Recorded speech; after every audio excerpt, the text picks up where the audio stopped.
We're here with our winners, Mark McKeag, Tim Hurst, and awesome job, over 14 pounds. You said you didn't know if that was going to take home the trophy, but it ended up being the winning bag today. A lot of weather came in, a lot of rain, muddied the water up, water level rose. So let's talk about tackle. You said there was a little bit of a unique change today. You had to kind of adapt to the conditions, and what did the tackle look like specifically?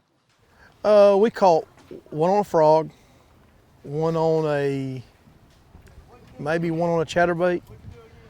Yeah, and then he caught a big one on a jig. So, I mean, I know it sounds, we do that though. We get a bunch of rods out and just fish what's in front of us. We knew the fish had moved up, but if this tournament had been before this big rain, I think it would have took more. And we might not have caught them because we did not have a great practice. So it kind of worked out for us. I think it spread them out a little bit.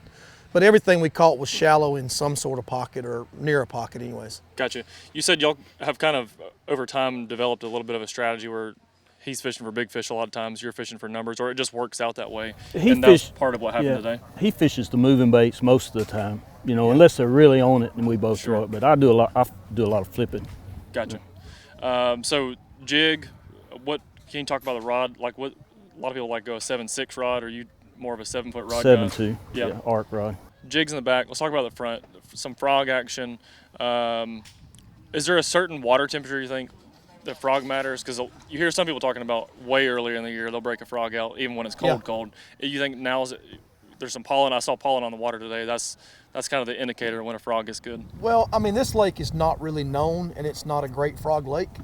But when you have conditions like today, it can be a player because there's so much trash on the water, and you know, every fish are moving in pockets, and every pocket, because of the rain we had, has got stuff floated in it everywhere.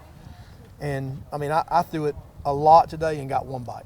Wow. So that's what it takes. Like you said, you're fishing for big fish, fishing to win, and that's the deal. So frog was a player, chatterbait was a player, jig was a player in the back of the boat. All that's available at Academy. This is the Academy Sports and Outdoors Winners Tackle Box.